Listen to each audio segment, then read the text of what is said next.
Meditative wings में आप सभी को मेरा नमस्कार है। कैसे हैं आप? आज हम आपके समक्ष लाए हैं अध्यात्म तत्व का नया अध्याय, डिस्कशन विथ गॉड। आइए हम अपनी साधना के अनुभव को आपके साथ शेयर करते हैं।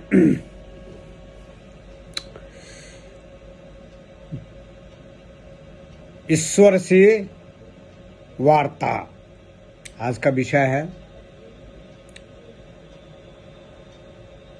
हम परमात्मा के, ब्रह्म के साकार रूप की मैं बात कर रहा हूँ। साकार एक है, निराकार, निर्गुण, निर्लिप्त, शून्य। मैं उसकी बात नहीं कर रहा हूँ। वहाँ से जो उनका जो साकार रूप इस पृथ्वी लोक, मृत्यु भवन में, मृत्यु लोक में जो अवतरण होता है, उनसे मैं वार्ता की मैं बात कह रहा हूँ। रामकृष्ण परमहंस कहा करते थे, जो एक आदमी ये सुनते हैं, जो मैंने जो है दूध को देखा है। एक आदमी बोलते हैं, जो मैं दूध को देखा हूँ। दूसरा आदमी कहते हैं, जो मैं दूध के बारे में मैं सुनता हूँ। पहला आदमी कहता है मैं दूध के बारे में सुना हूँ, दूसरा आदमी कहता है मैं दूध को देखा हूँ, और तीसरा आदमी दूध पी करके बलिष्ठ होता है। तो तीन तरह का कैटेगरी होती है आदमी का। पहला, जो दूध के बारे में सुना है, दूसरा दूध को देखा है, तीसरा दूध को पिया है, चखा है और बलिष्ठ हुआ है। उसी ढंग से मानव की तीन कैटेगरी होती है। एक मानव की कैटेगरी होती है जो परमात्मा के बारे में, हाँ परमात्मा होते हैं। दूसरा कैटेगरी होता है जो परमात्मा को देखते हैं, और तीसरा कैटेगरी होता है जो परमात्मा के साकार रूप से वार्ता करते हैं, बात करते हैं। तो वही रामकृष्ण परमहंस कहा करते थे, जो एक दिन मैं गंगा के किनारे बैठा हुआ था, संध्या का समय था, और गंगा से जो है एक परमात्मा का साकार रूप आए और हमारे साथ जो है ठिठोली करने लगे, उंगली मोड़ने लगे, बातचीत भी होती थी। उन्होंने कहा जो कि पहले पहल खुले आंखों से, बंद आंखों से नहीं, खुले आंखों से जागृत अवस्था में मैं उनको देखता था, उनसे बातचीत होती थी। फिर एक दूसरा अवस्था आती है जो भाव की अवस्था रहती है, भाव में देखते हैं। और तीसरा अवस्था रहता है जो वो परमात्मा का साकार रूप उन्हीं में प्रविष्ट हो जाते हैं। जब साधना जैसे जैसे सघन होते जाता है, प्रगाढ़ होते जाता है, तो पहला होता है देखा देखी, बातचीत, और उससे सघन होता है तो भाव अवस्था में वो देखते हैं, और उससे भी प्रगाढ़ होते हैं तो वो उसमें समाविष्ट कर जाते हैं परमात्मा। वो एक तरह से वो साधक, वो योगी, महायोगी उस देवात्मा के ही वो प्रतिरूप हो जाते हैं। तो एक कैटेगरी है। और मेरा जो वीडियो देखिएगा आप, जो मैंने बताया है, जो लॉर्ड श्री कृष्ण मेरे गुरु, उनसे मेरी वार्ता हुई है। कैसे वार्ता हुई है वो वीडियो को देखिएगा, बताने की जरूरत नहीं है, वीडियो लंबा हो जाता है। दूसरा, लॉर्ड महाकाल शिव मेरे गुरु शिव से कैसे वार्ता होती है, दर्शन देते हैं, उनसे बातचीत होती है, वो वीडियो को देखिएगा तो आपको समझ में आ जाएगी। तीसरा है वीडियो लॉर्ड सिद्धि विनायक श्री गणेश मेरे गुरु।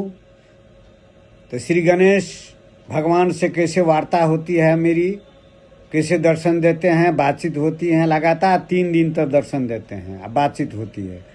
वो मेरा वीडियो देखिएगा, स्पष्ट हो जाएगा। जो परमात्मा के साकार रूप से वार्ता भी होती है योगी को, साधक को। और तीसरा वीडियो मेरा देखिएगा लॉर्ड पवन पुत्र मेरे गुरु, उसमें भी पवन पुत्र हनुमान जी से मेरी बातचीत होती है, वो दर्शन देते हैं, सब बात बताते हैं। और उसके बाद है लॉर्ड शेषनाग, मैं प्रोटेक्टर। लॉर्ड शेषनाग भगवान जो है मेरे कैसे रक्षक हुए जब मेरी तबीयत खराब हो गई, मरणासन की स्थिति थी।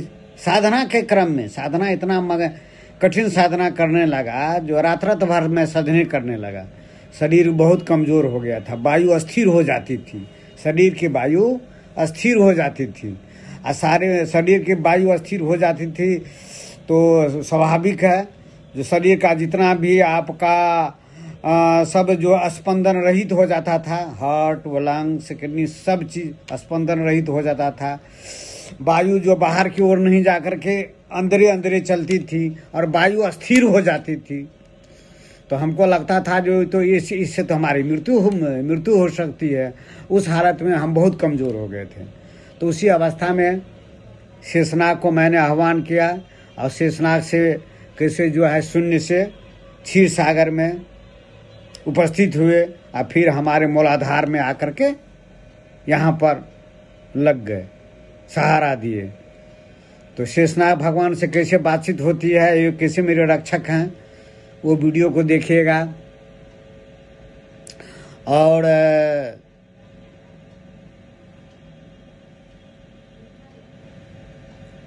इसी ढंग से मैंने सारे देवताओं का, हाँ लॉर्ड विश्वकर्मा जी, मैं एडवाइजर लॉर्ड विश्वकर्मा जो भगवान के परमात्मा के जो शिल्पीकार हैं, विश्वकर्मा जी, जिसको विश्वकर्मा पूजा के दिन जो है हम आप सभी पूजा करते हैं, वो विश्वकर्मा जी कैसे मेरे एडवाइजर बने, कैसे उपस्थित होकर के हमको मार्गदर्शन दिए, बातचीत होती है।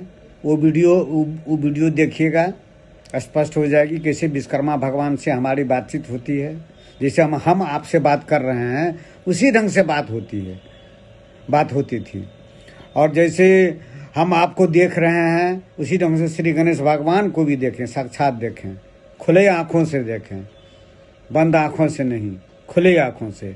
तो परमात्मा से बातचीत होती है, ऐसा विश्वास मत कीजिए। और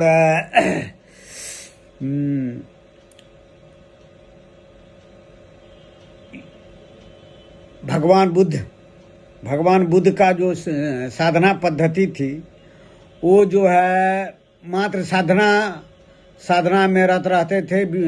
विपश्यना विधि को के साधना से, सांस की साधना से, आती जाती सांस को देखते हुए उन्होंने जो है ज्ञान की प्राप्ति की थी। वहाँ पर वो वहाँ पर उपलब्ध हो गए थे अपने सहस्त्रार में। लेकिन वह एक पक्ष है, उनके साहित्य को जो आप पढ़ेंगे तो उन्होंने उसमें जो है ईश्वर की चर्चा नहीं की है। जो ईश्वर होते हैं, ईश्वर के बारे में कुछ चर्चा ही नहीं किए हैं।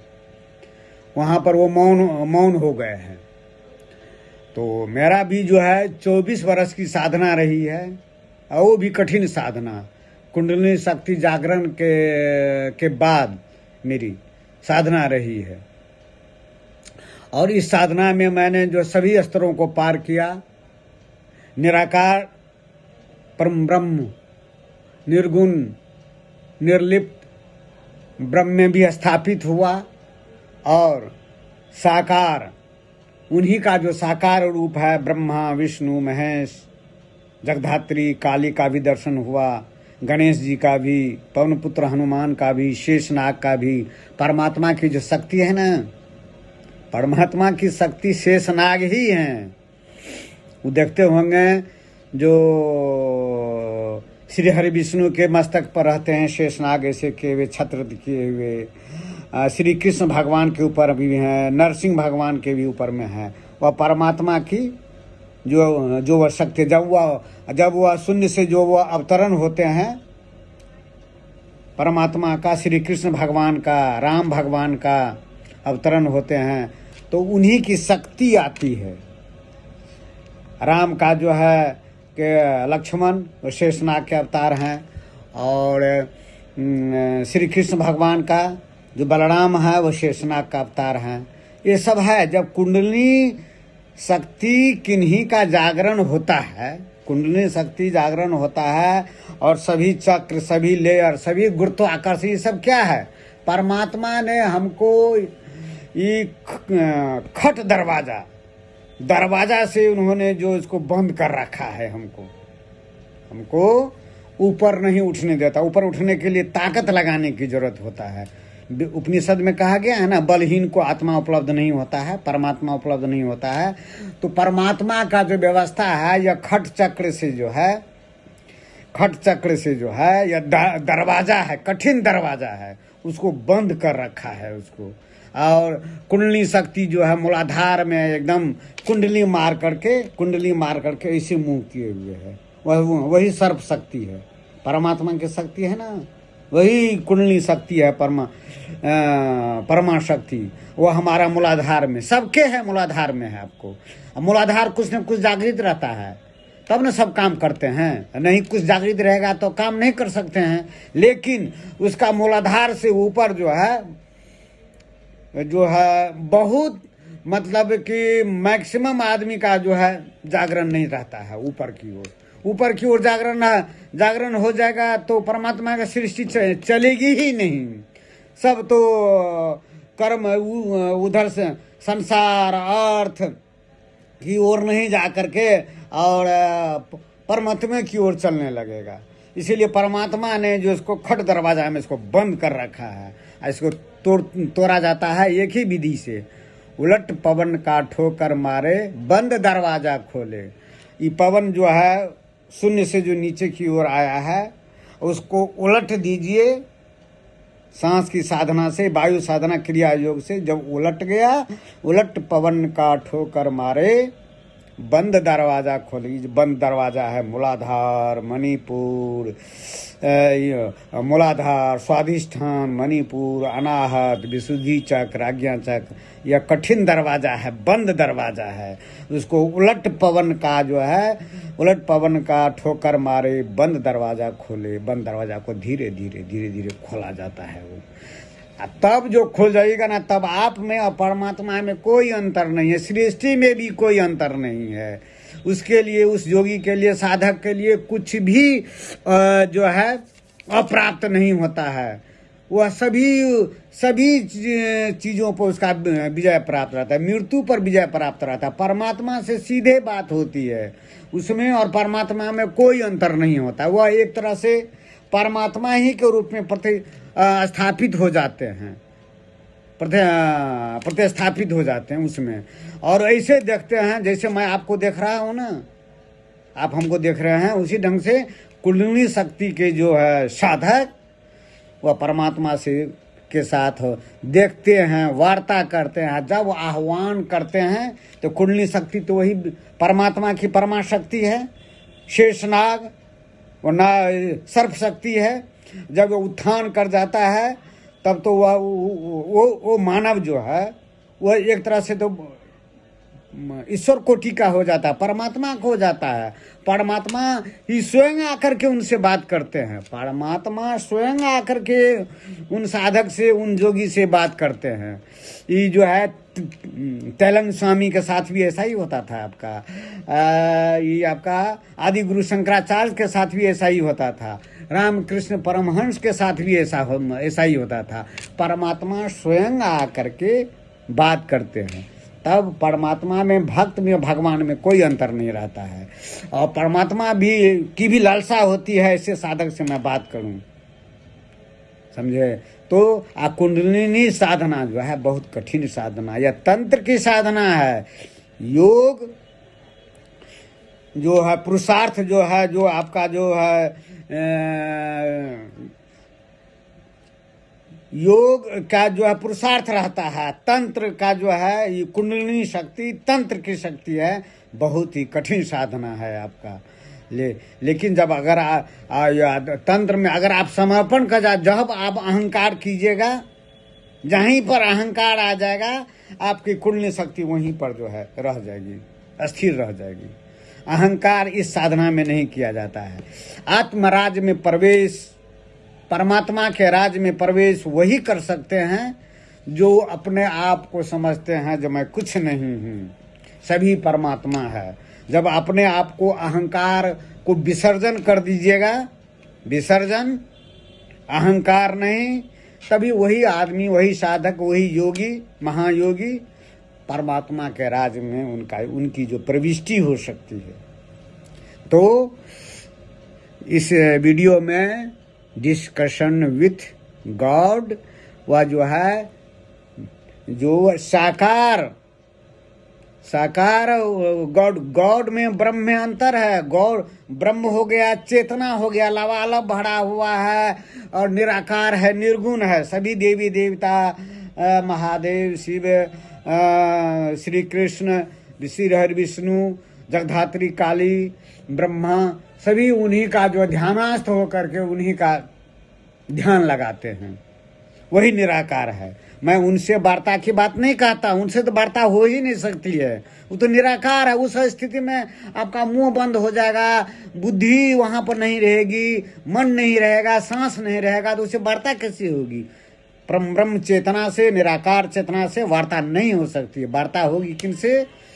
जो साकार विष्णु, श्री हरि विष्णु, श्री गणेश, पवन पुत्र हनुमान, श्री महादेव जी, महाकाल, श्री कृष्ण भगवान साकार रूप है, उनसे वार्ता होती है। होती है निश्चित रूप से, मैं दावे के साथ कहता हूँ। ये कुंडलिनी शक्ति के जो साधक है, वह जो है दिन रात हर हमेशा जब चाहते हैं आह्वान करते हैं, वह उपस्थित हो जाते हैं। इसमें कभी भी कहीं भी अतिशयोक्ति नहीं है। जैसे भी संत महात्माओं को जो मैंने वर्णन किया है, शंकराचार्य जी, आदिगुरु शंकराचार्य, रामकृष्ण परमहंस, श्यामाचरण लाहिड़ी महाशय, सभी के जिंदगी में जो है ऐसा है, परमात्मा से दर्शन हुआ है, परमात्मा से बात किए हैं। अब जब बात हो जाती है तो सभी शंका का जो है निराकरण हो जाता है। तब कहाँ रहा मृत्यु, कहाँ रहा काल जयी हो जाते हैं, समयातीत हो जाता है। वो तो कुंडलिनी शक्ति के साधक जो है, उसके सामने में जो है